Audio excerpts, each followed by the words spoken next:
Well, today is an interesting day. There is a race buggy in my shop, and it's mine. And I get to do things to it, like restore it and drive it crazy fast and have fun. This one actually has a pretty neat history. So I will discover more of the history of the bug as time goes on, because of a good friend, Wes Kibble, who happens to have worked on this back when it was actively racing. You'll see there the side plates that have been removed, but are still there with a lot of the original decals. Original driver name on it there. So I think Heath might be the one that Wes knew when Wes was working on this particular buggy. It looks in some ways rougher than it is, and in some ways better than it is. It's going to be a fair bit of work to kind of get it back to go fast kind of status.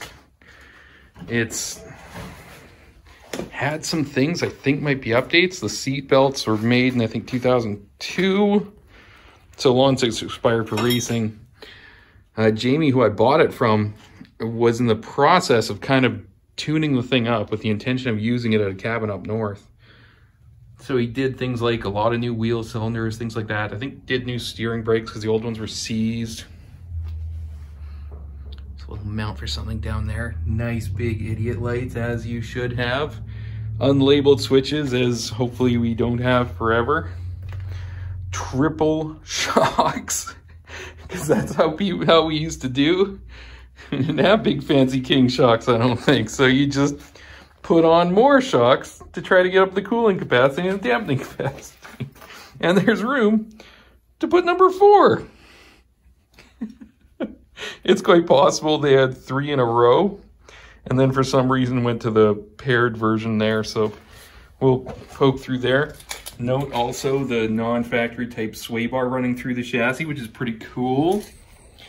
Tubular, I don't know, I'm gonna call them 3x3s with 930 axles because I don't know if I know better. Pretty standard heads for, supposedly it's an 18 something cc.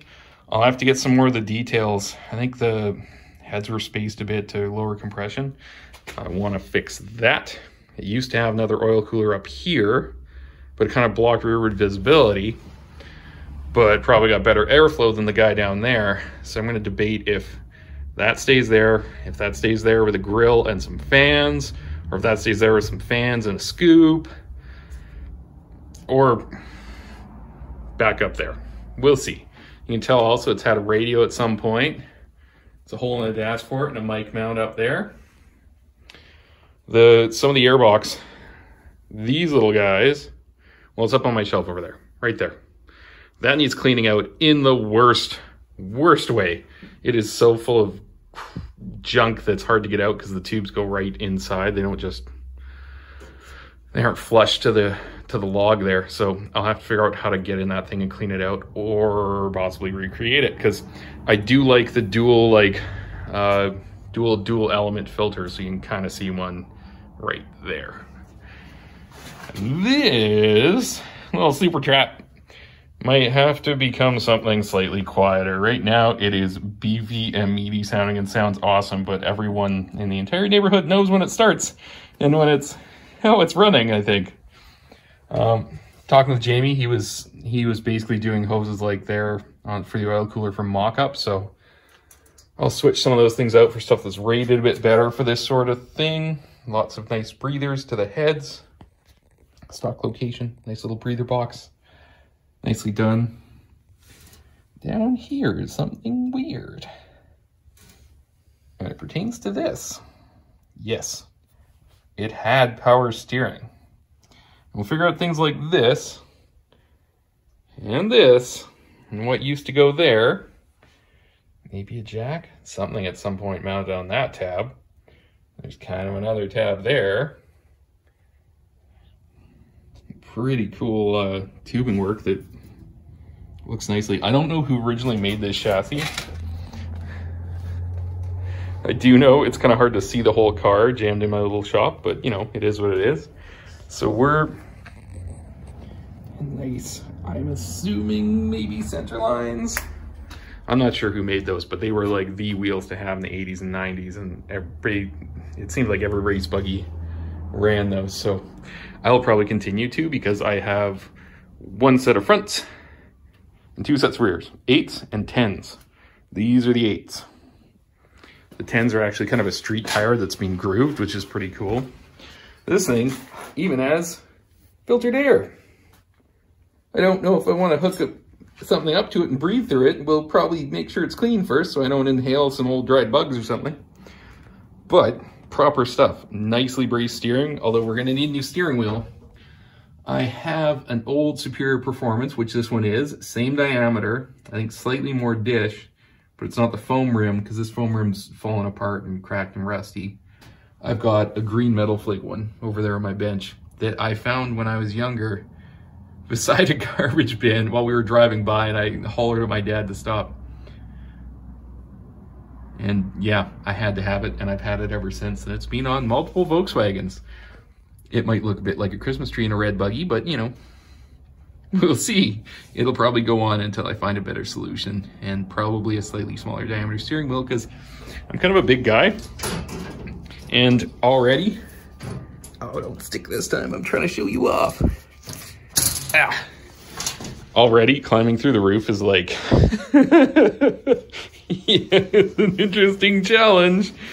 I can do it, but oh boy, it'd be a little bit easier if I could get my legs around the steering wheel a little easier.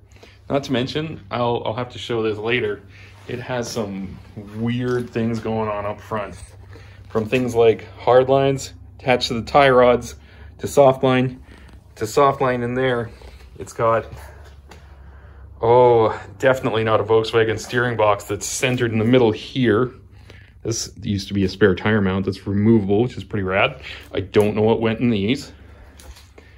I have a strong suspicion probably a removable light bar that's wandered off at some point in history, because all we've got is these two guys, and they're looking pretty sad now.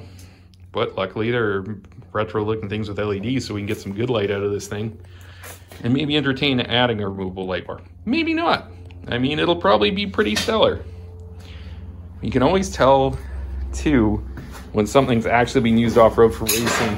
When you start finding reinforcements like this, these little tabs, and bumpers like that, and the front kind of looks mangled.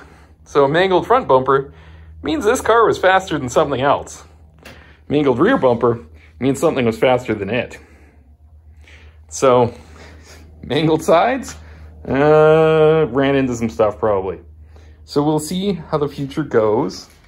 Lots of cool gusseting and bracing like that. Pretty beefy tie rods, but again, they're weird. They're super weird. Bracing in there that's nice. Front brakes, because it is a race buggy, it's not a sandrail. A lot of extra bracing down the sides, and those sides fill in with the aluminum panels over there. So like just kind of your neck and head poke out above that bar. So like less stuff is gonna smash into you when it's trying to smash into the side. There is an extra bar there that I hate to admit I might have to cut out and do a bow out bar, or just relocate it slightly. I don't want to take too much out because of where the shocks are mounting, but I'm not a little guy, and that's hard into my shoulder and kind of upper arm, and it's one of those, like, if I got in a bad wreck, I'm gonna break my arm on that thing. And it's uncomfortable while I drive, which is important. So if I'm back here swatting bees, I don't want to be swatting bees and then whacking my shoulder into a thing so I can't turn effectively and then doing something bad. It looks like it had window nets at one point, which is pretty rad, because, well, it's cool. So fiberglass, aluminum on the sides, aluminum on the roof, which needs a little bit of help. It's a little sad, but we're gonna try to replicate as many of these stickers and things as we can, because just how cool is it? Yeah, so Christine's a phenomenal artist, so we'll see if she's excited about it, so we'll see what we can do with that. Kind of get this thing looking back like it did a bit. Clean it up a little bit, get a bit of the, yeah, get it maybe the right color and things like that, and I'll clean up some of the welds that I don't like because I'm picky. And it's fair to be picky when you're looking at a cage that might save your life. But yeah, there you go. The things that follow you home. Till next time.